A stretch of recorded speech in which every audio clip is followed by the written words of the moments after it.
This is South Kensington, near South Kensington Station in London, UK. Just giving you a glimpse of the day, and as I said, we have a fantastic, beautiful day today here in London, here in South Kensington. Hello and welcome back to Crime Vlog Weekly. How you doing? My name is Hartley, better known as Citizen Hartley. Getting involved, getting involved with all the crime news wherever it is. Bring you some very local stories, whether it's in the Caribbean, over there, or Europe, on the African continent, Australia, and of course the USA. Here I am, late in the night, bringing you the latest. How you been? How you doing? Okay, let me know. It's nice to know where you guys watching from, which area, which city, which town, which village. Please drop me a line in the comments. I know some of you do already, and I would appreciate any comments, any feedback, what you like, what you don't like. Most definitely would love to hear from you guys. Once again, the YouTube channel is called Crime Vlog Weekly. And basically what I do, I just scan around different parts of the world, find out what's going on crime-wise, vlogging, vlogging crime-wise, getting the best local stories for you. Some of them are local, and obviously the ones that's most gruesome or stands out, we also bring that across to you. So thank you very much for tuning in today, and we do have quite a few headlines for you today. Some coming out to Australia. We got some in the UK and other parts. So we'll, time allowing, we'll see how much we can get across to you. Also, don't forget to hit that subscribe button. Definitely will appreciate anything you've got to say to me. Okay, right. We're gonna kick off in London. Of course, that's where I am. I'm over here in London, UK, based in London, West London, I should say.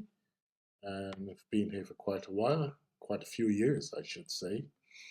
Okay, gonna give you incident that took place earlier this week.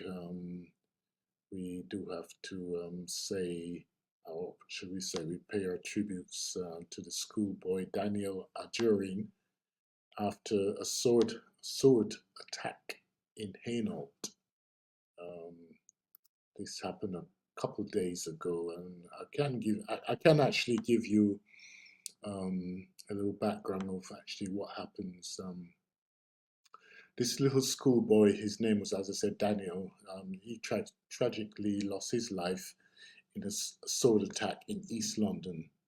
He was only 14 years of age, and this happened on Tuesday, Tuesday the 30th.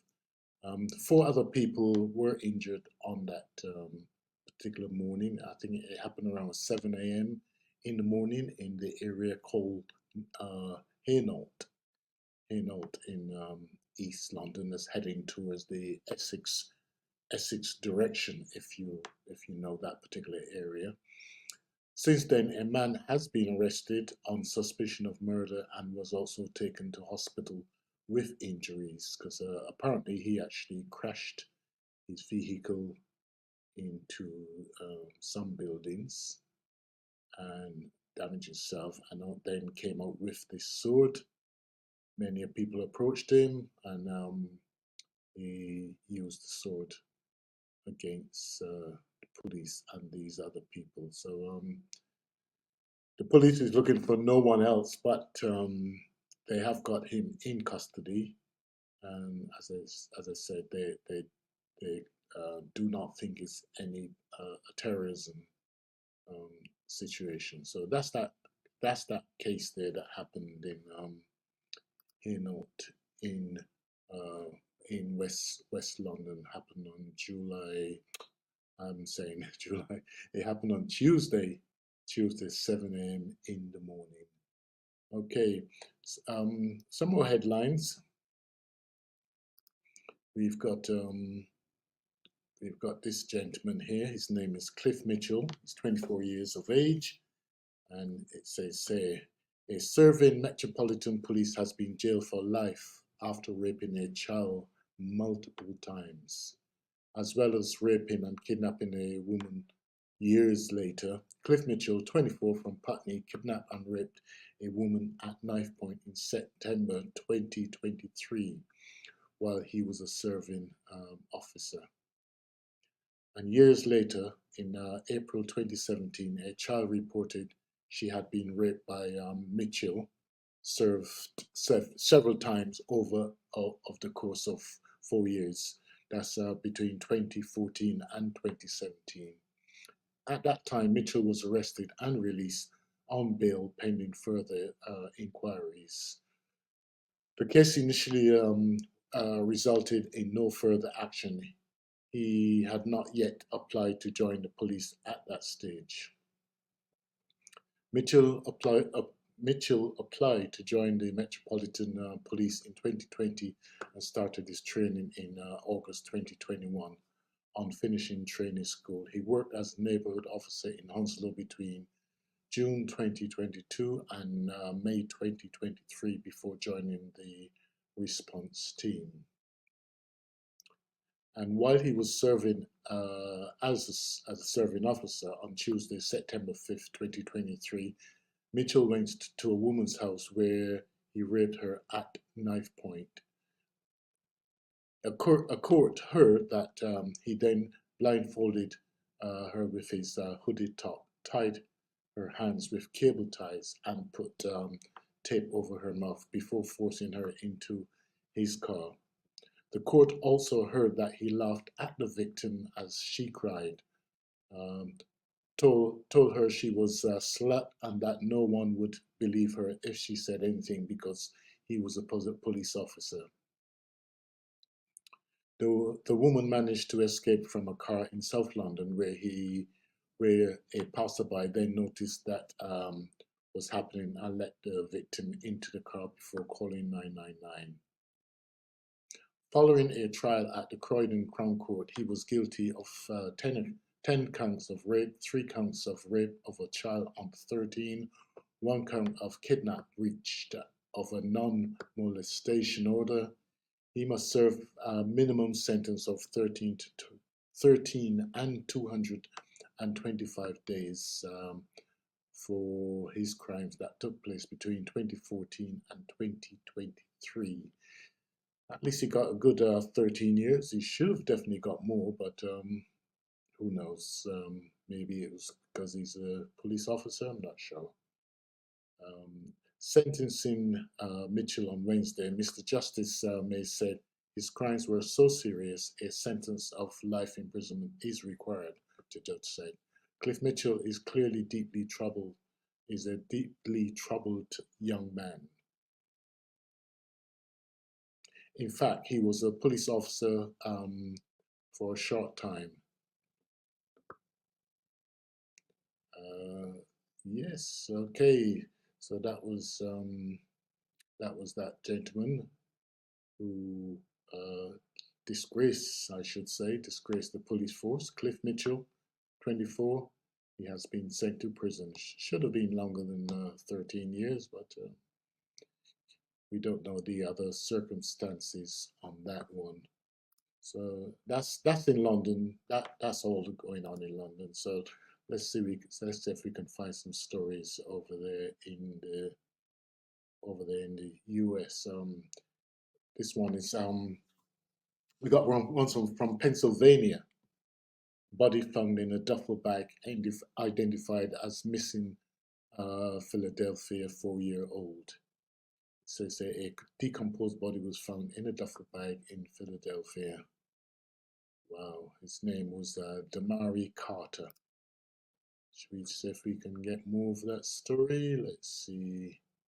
Um, Says that the child was last seen alive in early December, but was not reported missing until uh, December 30th. His remains were found less than half a mile from where he lived with his mother, Dominique Bailey, and her boyfriend, Kevin Spencer. They are charged with murder, abuse of a corpse, child endangerment, and related counts in his death. It's funny enough, as I was reading that, it just hit to me. I wonder if this is something related to the mum and dad of some sort of abuse, as most of these type of cases are. So yes, it was okay.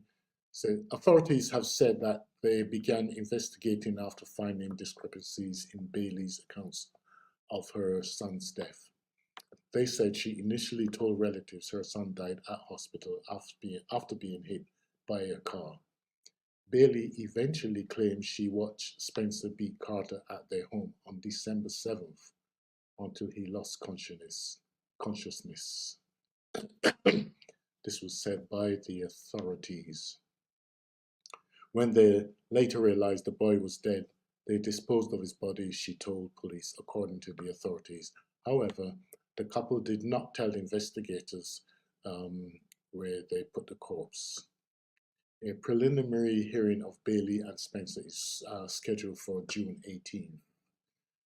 Ooh, that's one we'll get that down in the diary, and we'll follow up on that particular case there. That is the body that was found in the duffel bag, and this was Damari Carter.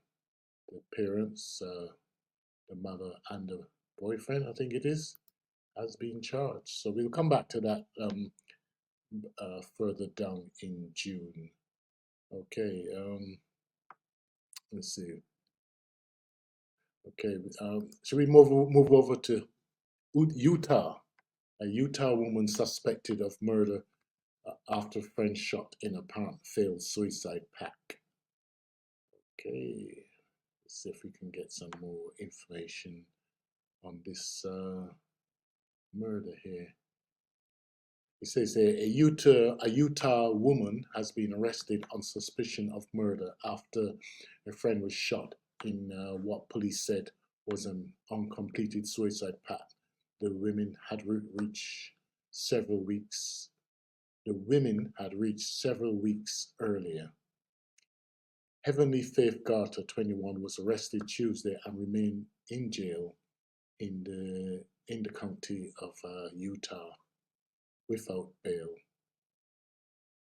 So Saratoga Springs police have recommended she be charged with murder and discharge of a firearm. Jail records didn't list an attorney who speak on her behalf. No charges have been filed.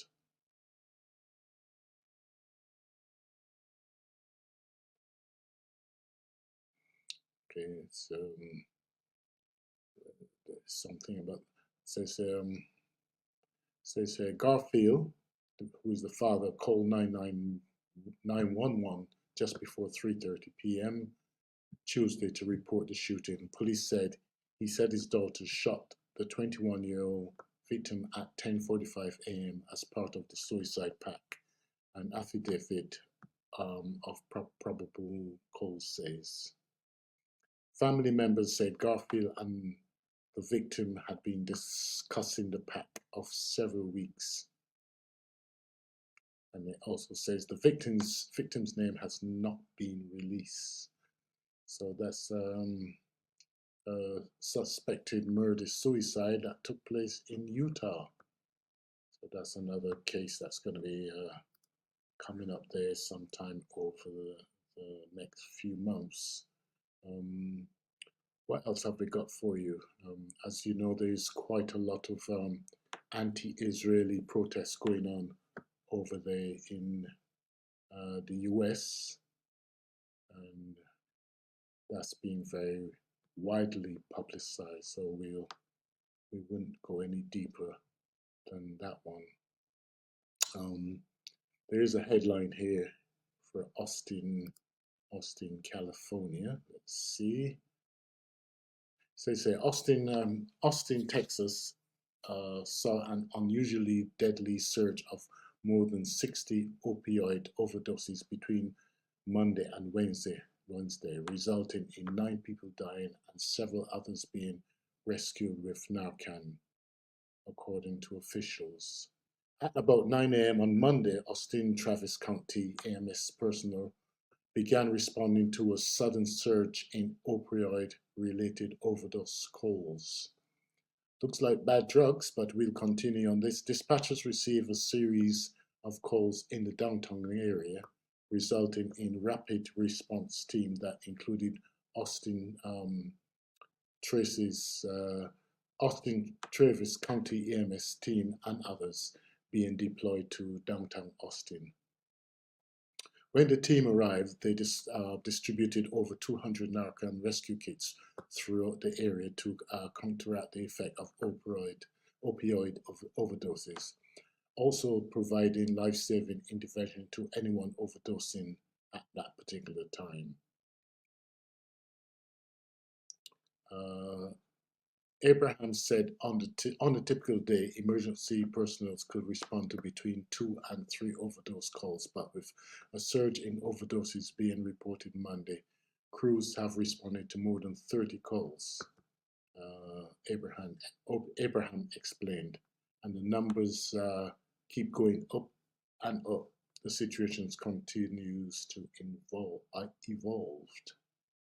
Okay, so definitely very large overdose situation going on over there in Austin, in Texas. Okay, what else can we bring up for you? Okay, Chinese money laundering criminals team up with Mexican cartels to menace U.S. officials. Anything interesting within that one?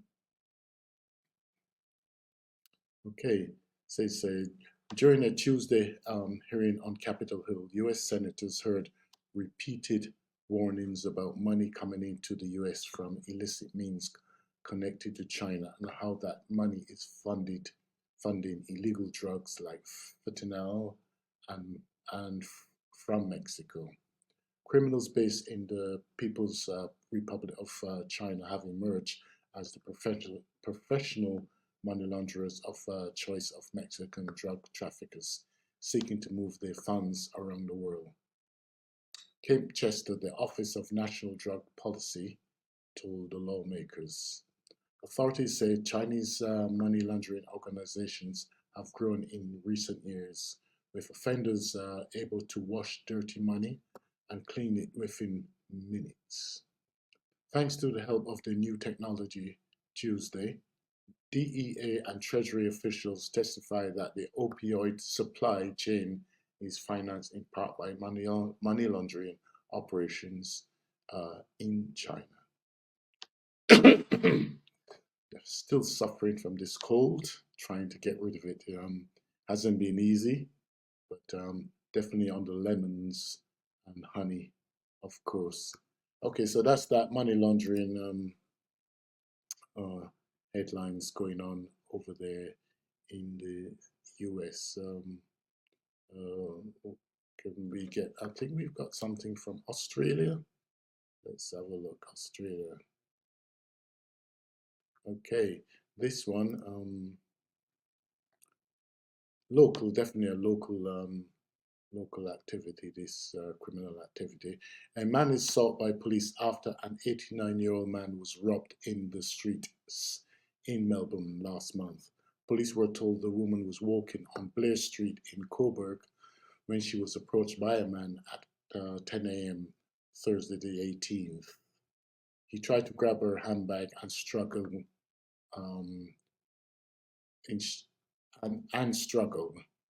during which the woman fell to the ground. So they're currently looking for this gentleman where this incident took part in Blair Street in Coburg.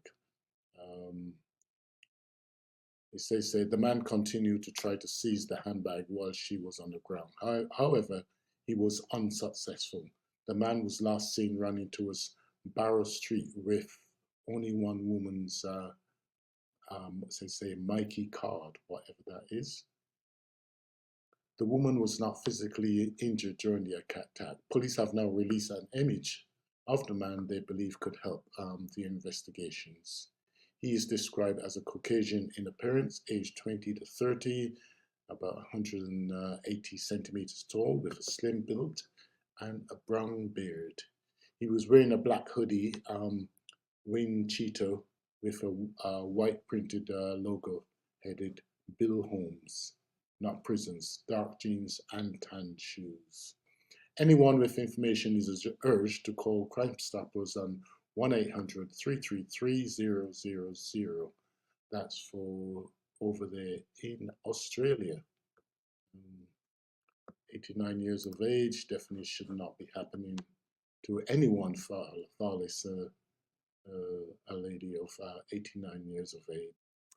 As you know, we're continuing with the Karen Read trial that's going on over there in Boston, Massachusetts.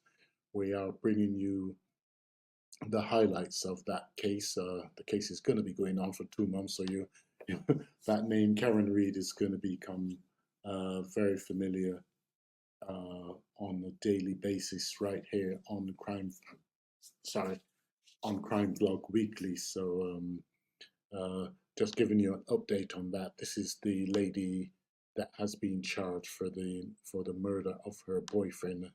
He was a Boston police officer, and it was claimed that she reversed and backed into him during an angry moment and caused his death on the front steps of another police officer's house. She denies all allegations, and she's currently in court. There have been over probably about 10 different preliminary hearings before the main trial. The main trial has just started 3 days ago. I think this is coming up to day 3 shortly. And we will be definitely bringing in lots and lots of highlights on this one. She definitely say that she was not the one that caused the death. She loved her boyfriend, and she would never have done such a thing. Few things there. She was drinking on the night. She should not have been driving on that day when she drank so much. And she's claiming the death was caused by someone in the house. She said she dropped him off. He went in the house, and obviously there seemed to be some sort of incident that took place inside. And after his death, it looks like they put his body out on the front in the freezing cold. We don't know, but the case is here, the trial is going on, and the facts is coming out. And so far, for the facts that has come out so far, and listening to the evidence, the prosecution is not doing too well, and the defense is doing brilliant. That's all I'm going to say for the time being. But I have already got probably 2 or 3 videos about the Karen Read story, so please go and have a look at that. And if you do like more, do stick with my channel, Crime Vlog Weekly. My name is Hartley, and I'm out of here. It's not going to be a long one tonight. This one's probably going to be just under 30 minutes. And I will see you very, very soon. We do this video, probably this type of video, about 2 or 3 times a week, just keeping you updated what's going on locally in your area. If you have got any stories you would like me to broadcast right here on my channel, please drop me a line. The email is crimevlogweekly That is the name of the channel, I should say, Crime Vlog Weekly. The email is crimeupdatefiles@gmail.com. That's crimeupdatefiles@gmail.com. Or, as I said, you can just give me a comment. We definitely appreciate any comments, whether it's good, whether it's bad, you let me know, and I will definitely respond to you. Also, don't forget to hit the like button and the subscribe button. I'm out of here until I see you very, very soon. Take care. Bye-bye.